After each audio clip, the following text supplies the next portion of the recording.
The house on Wexley Street had been vacant for years. Dust clung to the windows like frost, and ivy had claimed the porch railings as its own.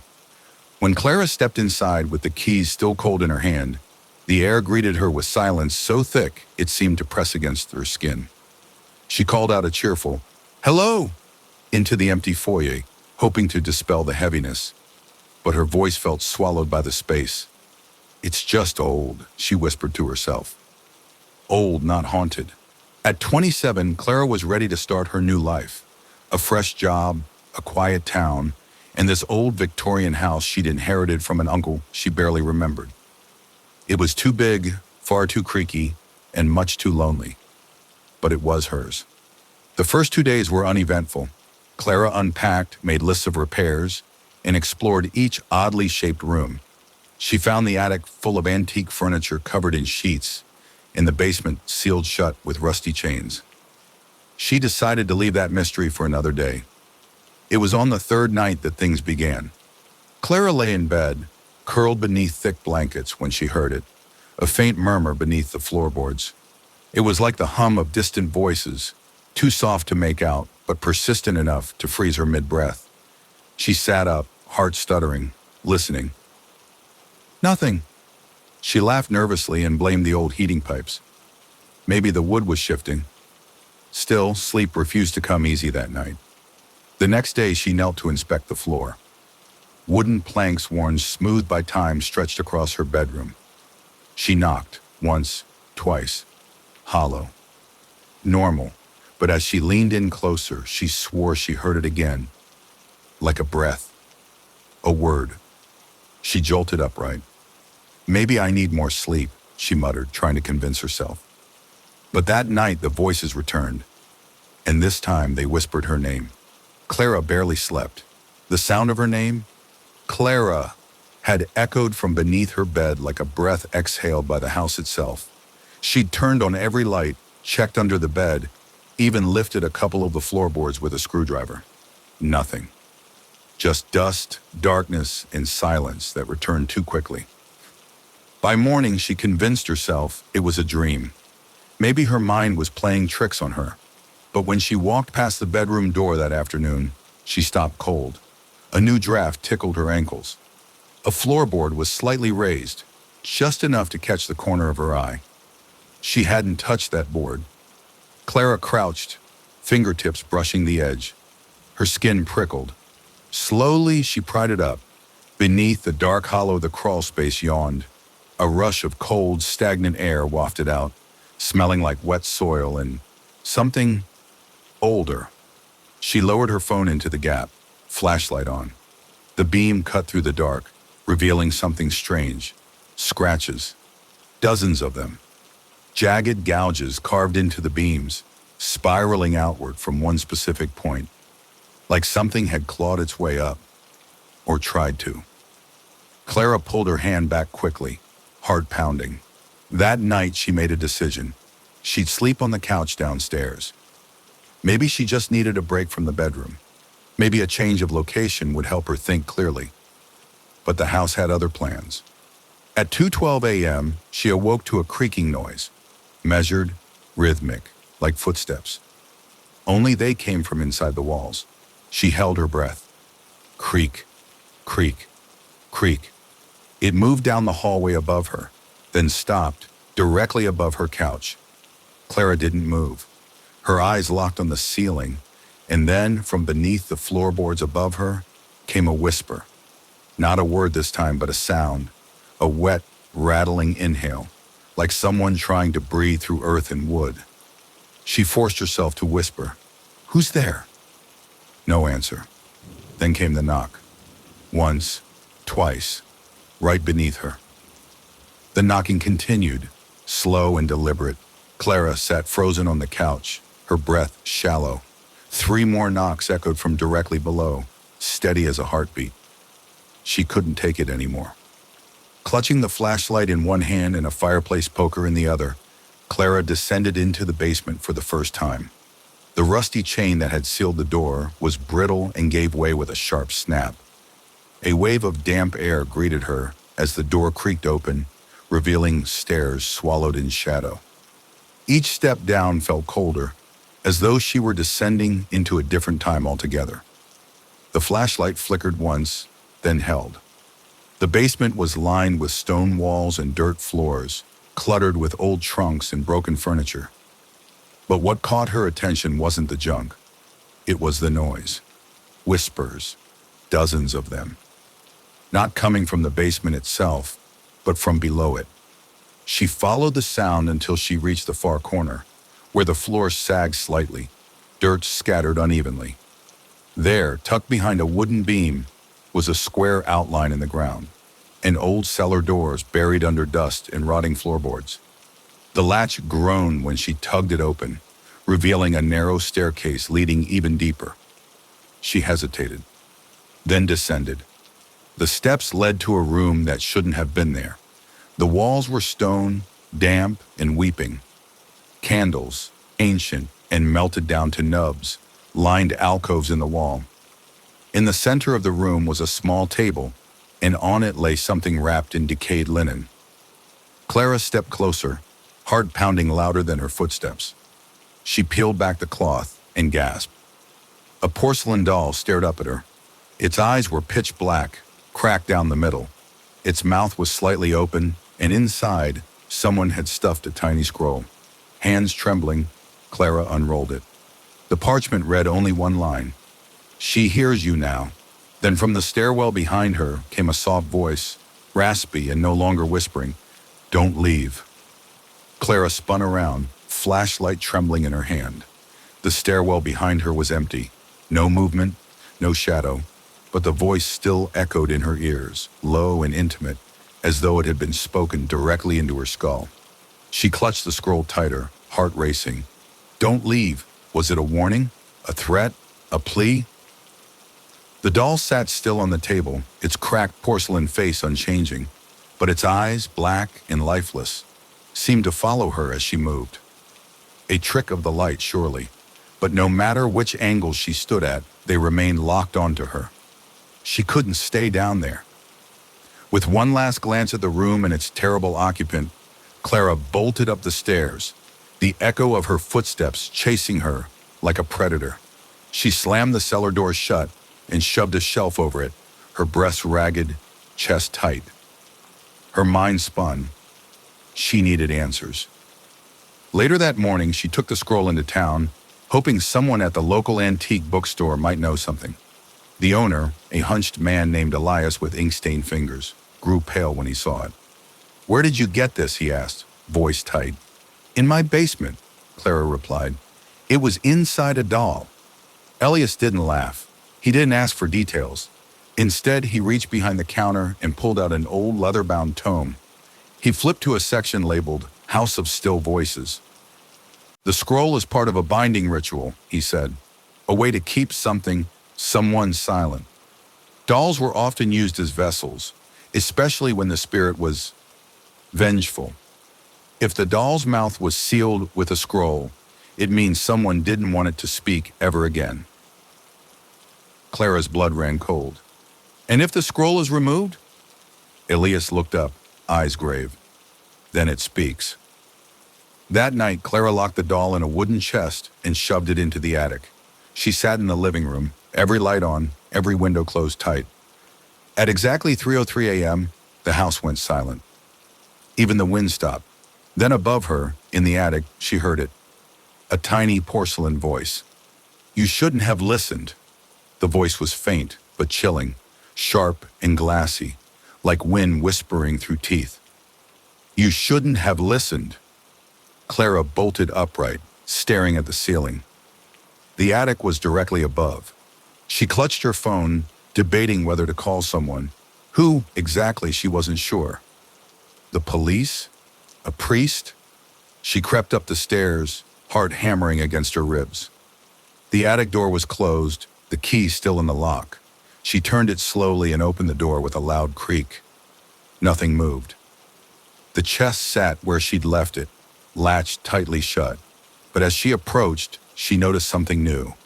The floorboards around the chest were scratched, fresh marks in the dust, claw-like scrapes dragging outward from the box. Something had tried to get out. Clara didn't sleep that night. She sat in the kitchen with the lights on, sipping lukewarm coffee, flinching at every sound the old house made. But it was the scratching that returned first. Not from the attic, but from the walls. It began softly, a skittering sound like nails running along the inside of the drywall. Then it grew louder, faster, accompanied by whispers, high-pitched and frantic. Clara pressed her ear to the wall. The voice on the other side hissed, "Let me out." She stumbled back, knocking over a chair. The next morning, desperate and sleep-deprived, Clara returned to Elias's bookstore. She brought the scroll and described everything. The voices, the scratches, the doll. Elias' face looked more sunken than before. "There's more," he said slowly. "Some houses, they don't just trap spirits. They feed on them, and on the living who listen." He handed her an old map. On it, Wexley Street was circled. Underneath, a handwritten note. "House condemned, 1897. Multiple disappearances. Sealed by order." "Your uncle," Elias added. "He was the last to break the seal." Clara stared at the map. The house hadn't been abandoned. It had been buried. That night, the house breathed. Clara heard it just after midnight. A slow, pulsing sound that filled the walls, like the house itself had lungs. Inhale, exhale, a rhythm beneath the floorboards, rising through the walls and into the rafters. She stood in the hallway, frozen, listening as the sound wrapped around her like fog. It wasn't in her head. The floor vibrated beneath her bare feet. Picture frames tilted on the wall. A soft hum began, many voices, layered and distorted, speaking not to her but through her. She ran. Clara bolted into the guest room and slammed the door shut, chest heaving. She pressed her back against it, trying to catch her breath, but the breath wasn't hers. It belonged to something behind the wall. She could hear it inhaling, exhaling, slow, measured. She turned slowly toward the far corner. There, the wallpaper had peeled back. Beneath it, etched into the plaster, were symbols, circles and slashes, ancient runes she didn't recognize, except for one word, repeated over and over in jagged black ink. "Listen!" Her phone buzzed violently. She grabbed it. No notifications. Just static across the screen, and beneath it, a whisper from the speaker. "You let her speak." The room grew colder. Her breath came out in visible puffs, and then from the ceiling came the unmistakable sound of footsteps. Tiny ones, like the patter of a child's feet. Clara knew she wasn't alone. Grabbing her flashlight, she climbed to the attic once more. The chest had been moved. The latch was still shut, but the box had been dragged halfway across the floor. Something had shifted inside. With trembling hands, she unlatched it and opened the lid. The doll was gone. In its place was something else, a tangle of hair, human, blonde, long strands coiled like a nest. And beneath it, etched into the bottom of the chest, were 3 words, "She is awake." Then the attic door slammed shut behind her. The slam of the attic door echoed like a gunshot. Clara spun around, heart pounding in her throat. The doorknob rattled as she lunged for it, locked from the outside. She was trapped. The light flickered. From the corner of the attic, shadows stirred, long, spindly, like fingers reaching out. Clara stumbled backward, her flashlight beam dancing over boxes, insulation, and emptiness. The chest remained open, its contents gone except for the hair and those terrible words. "She is awake." Clara whispered to herself, "What is she?" Then the sound returned. Soft at first, like fabric dragging across wood, then faster, sharper, approaching. She aimed the flashlight and caught it, a flicker of porcelain, the blur of white limbs crawling behind a trunk. Not walking, crawling, the doll. But it wasn't just a doll anymore. Its movements were too fluid, its size slightly wrong, bigger, as if it had grown. Clara backed away, but the floor creaked under her weight, betraying her. The sound stopped. Silence filled the attic. She held her breath, sweat running cold down her neck. Then the whisper, inches from her ear. "Clara, you heard me."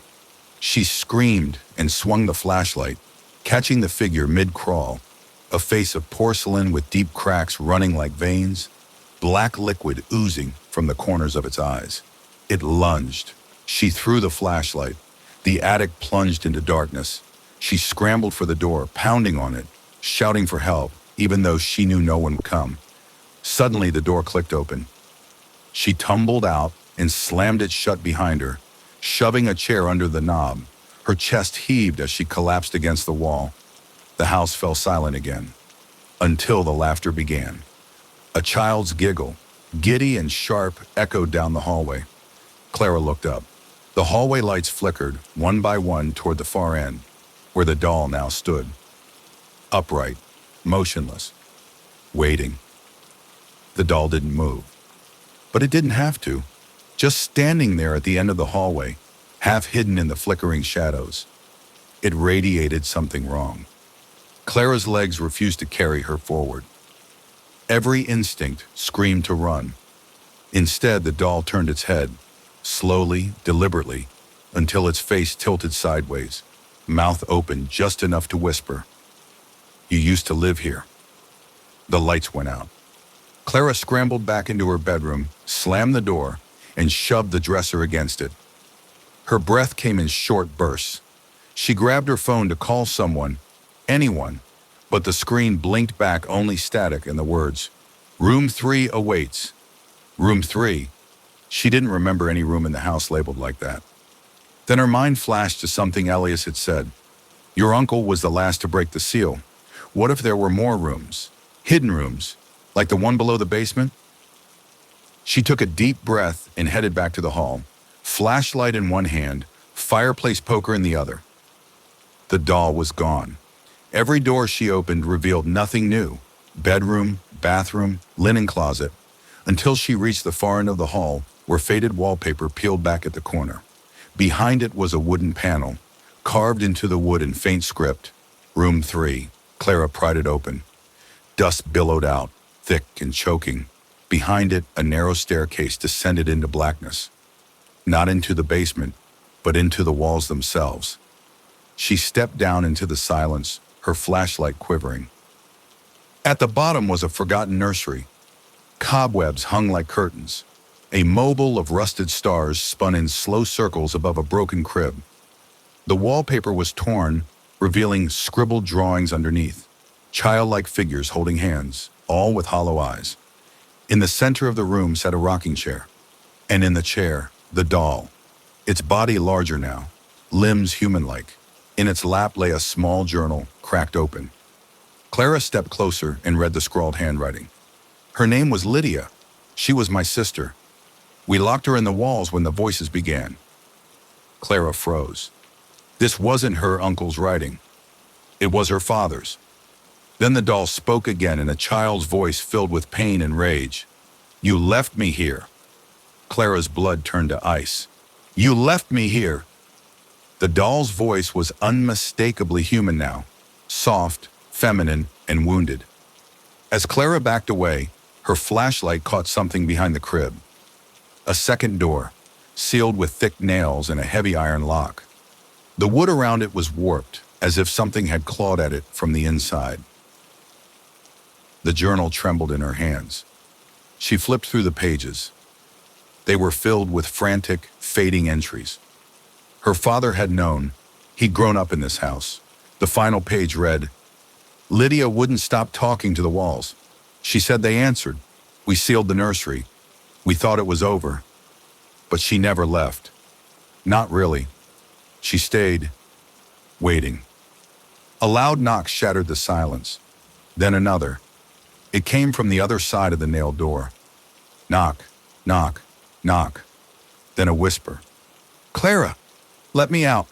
Clara stumbled back, panic crawling up her spine. The doll hadn't moved, but its head turned slowly toward the door. It smiled. She remembers you. The journal slipped from her hand. She hadn't been here before, had she? She was born in the city. Her father never spoke of siblings, of this house. But something deeper stirred, an old memory buried beneath years of silence. A lullaby. A soft humming voice. A girl's hand holding hers in the dark. Had she been here before? The iron lock snapped with a loud clang. Clara gasped as the nailed boards pulled away. On their own, the door creaked open, revealing only blackness. And from that darkness, a figure stepped forward. A girl, about 10. Long blonde hair, pale skin, and eyes that were completely black. Clara whispered, "Lydia?" The girl didn't answer, but her lips parted in a wide, unnatural smile, and her voice echoed from everywhere at once. "Now we can be a family again." The nursery lights exploded. Everything went dark. Clara's scream was swallowed by the darkness. She couldn't breathe. Her chest tightened, as if the air itself had become thick, suffocating. Her flashlight flickered back to life, and she stumbled backward into the wall. The girl, Lydia, was closer now, standing directly in front of her. Her face, so eerily pale, stared at Clara with black eyes. The same eyes that had haunted her from the attic. The same eyes that had peered out from the cracks in the floorboards. "Do you remember me?" Lydia asked, her voice a haunting whisper that seemed to fill the entire room. Clara shook her head. "No, I don't." The girl's smile widened, impossibly wide, stretching past what should have been human limits. The room felt colder. The shadows seemed to grow, curling and creeping along the walls like living things. "You left me here," Lydia repeated. Her voice was like a chant now, rising and falling, reverberating in Clara's mind. The walls creaked, groaned as if something beneath them was alive, moving. Clara tried to run, but the door slammed shut behind her, trapping her in the nursery. She turned, panicked, seeking an escape. But all the windows were gone. The walls closed in around her, suffocating. Lydia took a step forward. She didn't walk. She glided, her feet never touching the floor. "You heard the voices," Lydia said, her voice sweet and sorrowful. "You listened, and now you're one of us." Clara's eyes darted toward the crib. The mobile above it spun, creaking like a rusty hinge, its shadow twisting across the walls. The floorboards beneath her feet trembled. The doll, it wasn't in the chair anymore. Instead, it was in the crib. But it wasn't a doll anymore. It had transformed, its limbs elongated, its face twisted into something unrecognizable. Its black eyes glowed faintly in the dim light, staring right at Clara. The whispers returned, louder now, rising from beneath the floorboards. They weren't just voices. They were breaths. The house was breathing with them. Hungry. "Let us out," they begged. "Let us out." Clara's hands trembled as she backed toward the door. But there was no escaping this place. No running. The walls pressed in closer. The room seemed to stretch endlessly, twisting into something darker, deeper. And Lydia was getting closer. The air was thick, suffocating with voices, with whispers that begged and screamed. Clara's heart pounded in her chest. She didn't know how much longer she could take it. Then in the distance, a sound broke through the chaos, a familiar sound, a door creaking open. Someone was coming. The sound of the door creaking open was like a lifeline, a fragile thread of hope in the endless darkness. Clara's breath came in ragged gasps as she turned toward it, her heart pounding in her chest. She wasn't alone. Someone was there, someone who could save her. But when she looked toward the door, the space beyond was empty.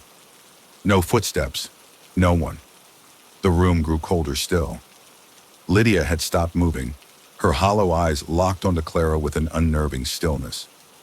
The whispers grew louder, now seeping from every crack in the walls, from beneath the floorboards. They were pleading, begging, wanting out. Clara was shaking. She knew she couldn't fight it. The house had its grip on her. It had already begun to claim her, just as it had claimed others before her. Then a voice, familiar, her father's. "Clara, you have to let her go." She froze. Her father? Clara whipped around, searching for the source of the voice.